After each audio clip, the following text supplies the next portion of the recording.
welcome back, or should I say welcome back, to Touch TV, the fabric of the Black community. I'm your host, Brother Charles Clemens. If you're just tuning in, Touch TV comes on every Thursday evening at 9:30 p.m. and every Saturday morning, which is Friday into Saturday, at 12:30 a.m. on Comcast Channel 23, RCN Channel 83, and online worldwide at www.BNN-TV.org. We've been joined by one of our queens of the universe, Judith Foster, and welcome to Touch TV, the fabric of the Black community. And you are the founder of HERO. Yes. HERO, Healing, Empathy, Redemption, Oasis, Nurturing Center. Yes. Are you from Boston? I am from Boston. I grew up here and moved away, but I was Okay. born in Jamaica, so I am Jamaican by birth, and I grew up in Boston. Oh, so that means that a lot of our brothers and sisters from the Caribbean, strong-willed and know how to cook for sure. Yes. And love to work. Absolutely, hardworking. And pool your resources. So Yes. I commend my brothers and sisters from the Caribbean that think like that. HERO. How did HERO come about? HERO come about in the sense that my son, Paul Fife Jr., was murdered in 2013, February 22nd to be exact. Oh, my condolences. Thank you. He was 3 months away from graduating from Johnson C. Smith University in Charlotte, North Carolina, when he was murdered at the club 935. And ever since then, I thought, how can I make a difference and while honoring my son's memory at the same time? Given the circumstances of his death, I thought to myself that after all the activism that I've done in this state and others on behalf of our community, the nurturing factor has been missing from our children's lives. Yes. And so I thought, well, let's start to put that love back into our neighborhood and start with nurturing our children and nurturing ourselves. I'm glad you brought up nurturing because on one of my past shows, I had a conversation, we had a discussion about the importance of breastfeeding, which brings the child, gets the child closer Yes. to the mother. Yes. And I know when I was rearing my children, and the mother of my children the baby would cry. We didn't use any Similac. Right. They breastfed Yes. up into 2.5 years. Yes. And so I didn't have to run downstairs to get any milk. Right. Milk was there, it was body Yes. temperature.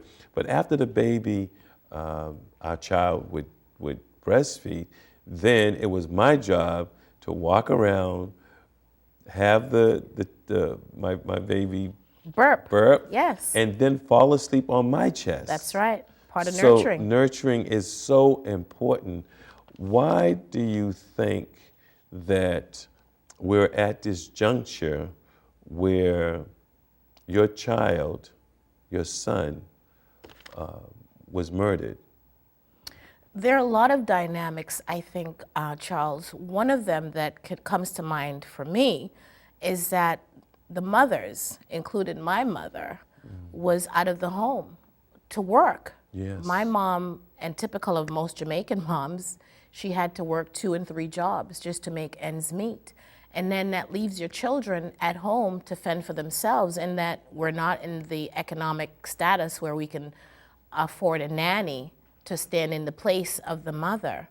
And so that started to break down the homes where the father is not there. Right.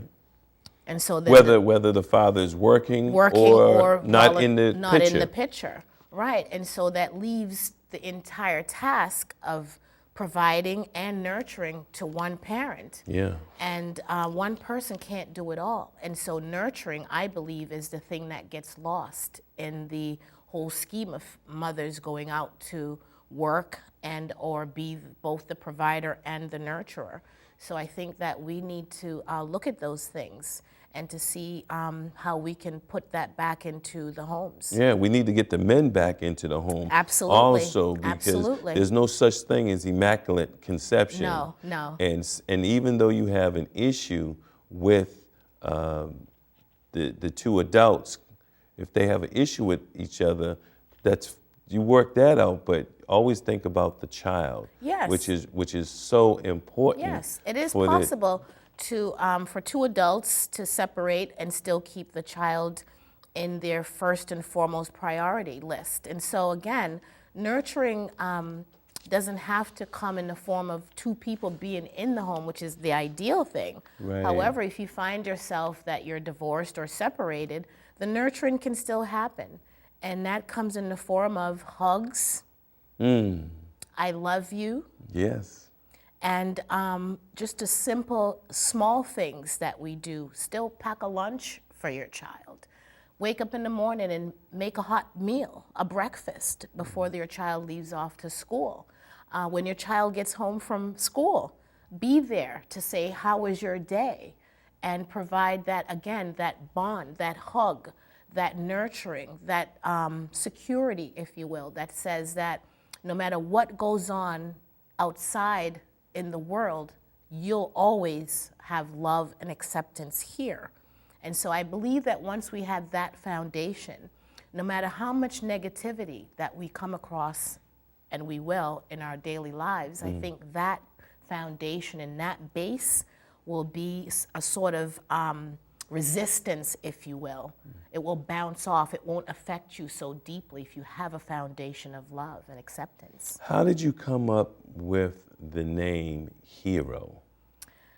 I came up with the name Hero after my godson, Olin Abner, who's in college now, was very good friends with my son Paul, came to me and said, I have a movie for you to watch. And the movie was called The Giver. And after I was done watching the movie, The Giver, I had an epiphany. My son was my hero.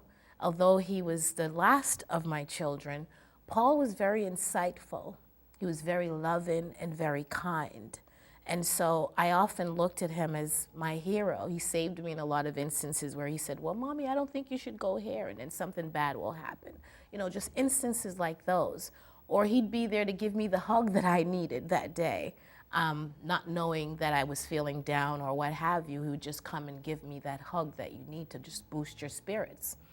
And so I looked at all the things that he's volunteered with the mayor's office, brought him to work with me when I worked for Senator John Kerry's office. So he was also a volunteer and a giver. And so when I was finished watching the movie, the epiphany came, and I said, well, my son's my hero. How can I fit that into the name of the organization? Paul, how old was Paul when he was murdered? Paul died in 2013. He was about to be 26 years old. He was 25. And is the case solved?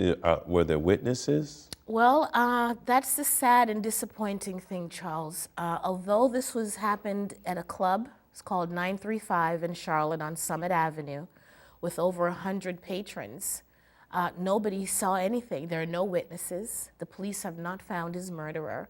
And so I have taken on the task of being his advocate, right, of being his voice. And so I go and travel from Boston to Charlotte every 3 months to ask and to beg and plead for anyone who has any information to come forward with it and to help the police solve my son's murder. And what about cameras? If it was in a club, there have to be cameras there, and because usually clubs have security guards and security cameras.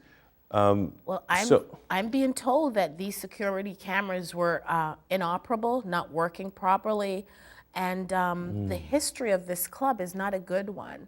The owner of the club has been accused of some unsavory and unlawful things, and so I think that played a part in bringing the criminal element to the club, because the owner, as has come out in the news, is involved in criminal activities.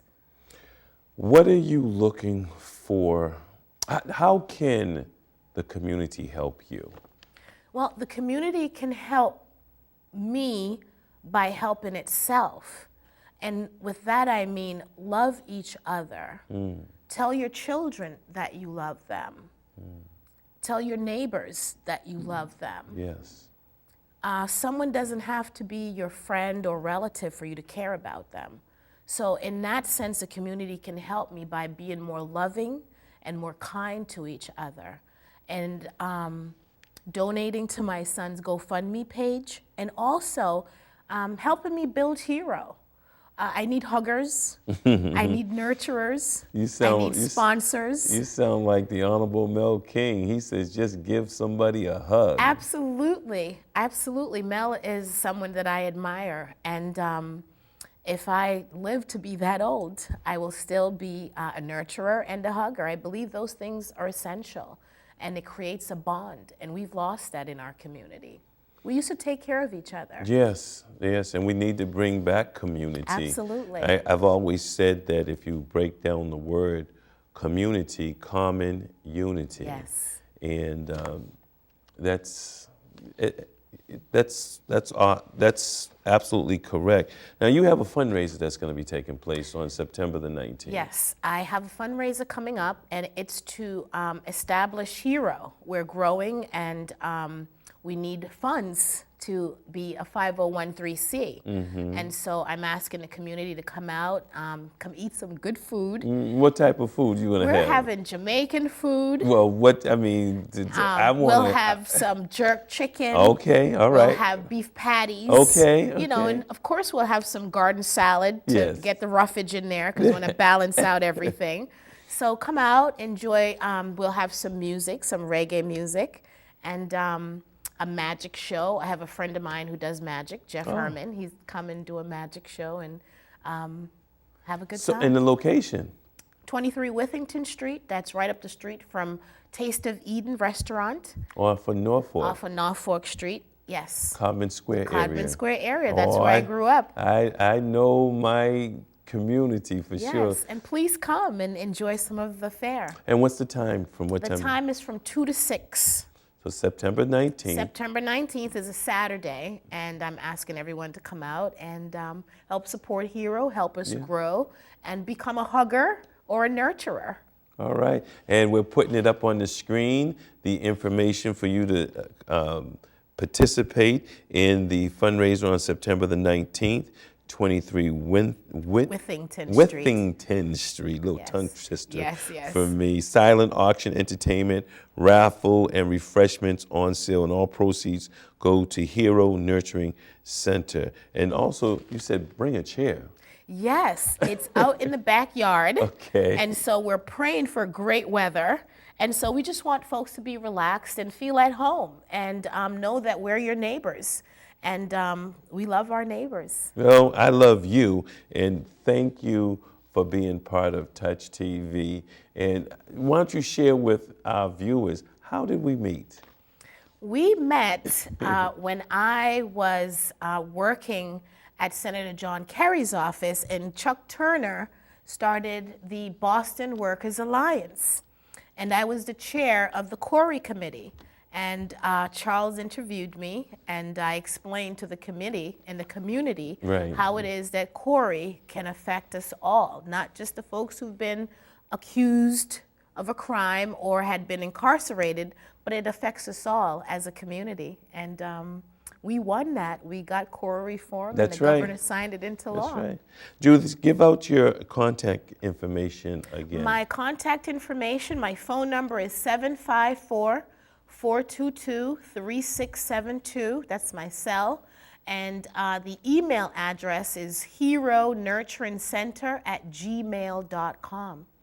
And Paul Fife lives in our hearts, our thoughts, and our deeds. Thank you, Judith, very much for being part of Touch TV. Thank you very much.